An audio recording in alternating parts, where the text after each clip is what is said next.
आज हम आए हैं हिमतासर गांव में।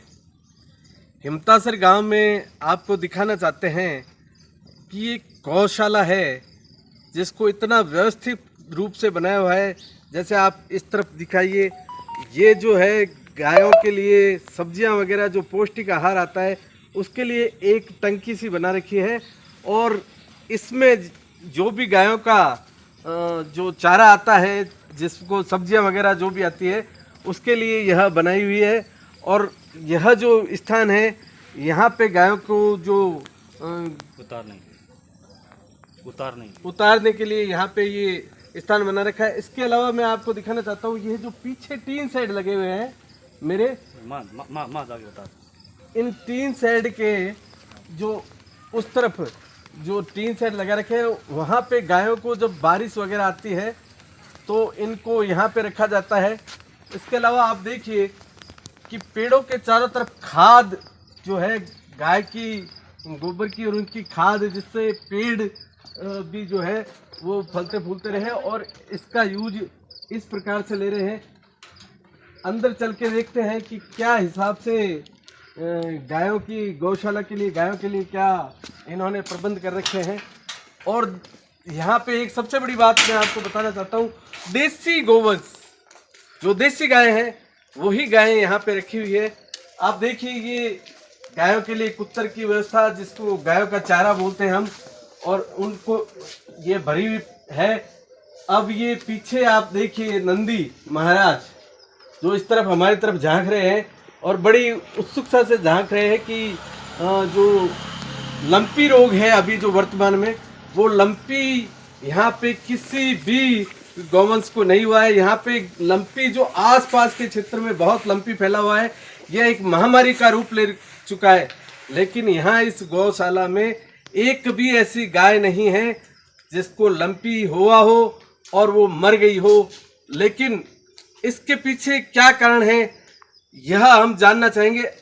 सबसे बड़ी एक खासियत बता रहे हैं आपको, ये जो दीवार आपको नजर आ रही है, इस दीवार पे ये जो पेंट लगा है ये गोबर से बना हुआ पेंट है। शुद्ध प्रकार से देसी रूप में सारा जो कार्य किया है इन्होंने बहुत ही व्यवस्थित तरीके से कार्य किया है। और इस गोचर और गौ संवर्धन के रूप में इन्होंने एक ऐतिहासिक जो हमें परंपरा है वो प्रदान की है। यहाँ पे सारा प्राकृतिक रूप, यहाँ जो गाय हैं कालू सिंह जी, पूछना चाहूँगा कि सारी दूध देती है या कैसी गाय है? नहीं, दूध वाली नहीं है, हम जो आती लेवल के उसे रखते हैं, दूध गाय नहीं रखते। सारी गायें जो है वो दूध वाली नहीं है, सिर्फ जो गायें हैं वो सेवा के लिए यहाँ लाए हैं। आपका नाम? राजाराम जी, ये बताएं कि जो बच्चियाँ, ये छोटी बच्चे हैं, ये छोटी बच्चियों को यहाँ लाया गया है या यहाँ आने के बाद में ही बनाए? आपका शुभ नाम? राजेंद्र शर्मा। राजेंद्र जी शर्मा साहब, ये बताइए कि ये जो पेंट गोबर का लगा हुआ है दीवारों पे, ये किस हिसाब से लगाया है आपने? ये तो ऐसे प्राकृतिक के लिए अच्छा लगता है शो में, और जो ठंडा पपन रहता है उसमें ठंडापन भी रहता है। इस गौशाला के सबसे मेहनतकश धनजी से बात करते हैं। धनजी, बताइए कि क्या आपकी आवाज़ से गायें आपको पहचान जाती है? पहचान जाता है। आपने कभी महसूस किया है कि गायें आपकी आवाज़ देने से पहले मार्चमान आ जाती है? आ जाती है। धनजी के बाद में आपका नाम बताएं? विक्रम जी।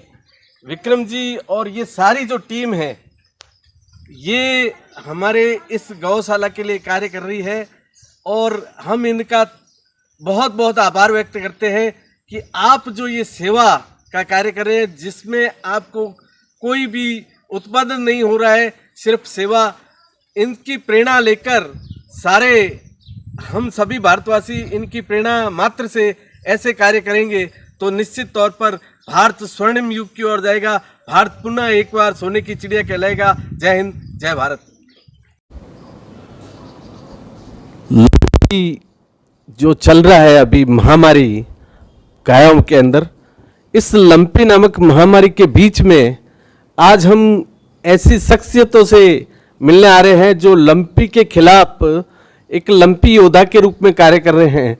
इसी क्रम में हम आज सुदर्शना नगर शर्मा जी जो बैंक मैनेजर थे और उस पोस्ट से रिटायर होने के बाद में इन्होंने गायों के लिए कार्य करना शुरू किया है।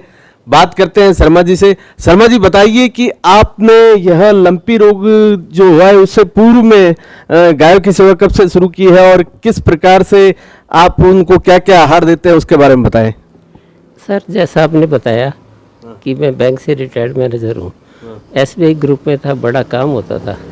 तो जब तक मैं जॉब में था ना तब तक मैं ऐसा कोई काम नहीं कर सकता जिससे कि मेरे को ये संतुष्टि हो कि मैंने समाज के किसी वर्ग के लिए काम किया है। ठीक है, अब रिटायरमेंट के बाद में मेरे पास समय था तो मैंने सोचा कि चलो गाय को गुड़ ही दिया जाए। तो मैं नागराज जी के मंदिर के पास गुड़ लेकर आता था।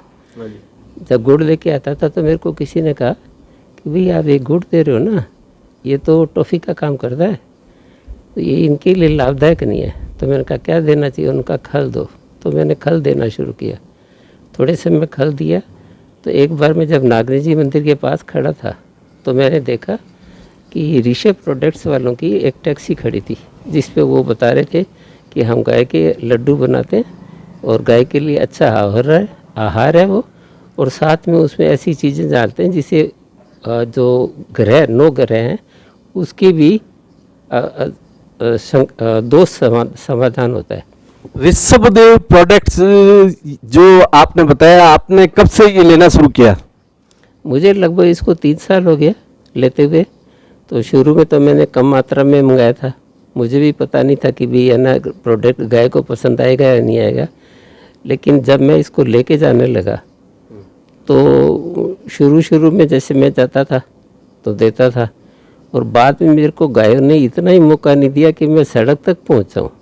गाय मेरा इंतज़ार करते करते मेरे घर तक आने लगी। और अब ये हालत है कि अगर मैं जैसे 4 सवा 4 सुबह के आसपास में निकलता हूँ तो अगर मैं 5-7 मिनट लेट हो जाऊँ तो मेरे घर के बाहर इतनी भीड़ हो जाती है कई बार कि मेरे को निकलना मुश्किल हो जाता है। तो मेरे को लगा कि ये इनकी पसंद वाला प्रोडक्ट है और मेरे को भी इससे खुशी है कि अगर मैं कोई काम कर रहा हूँ और वो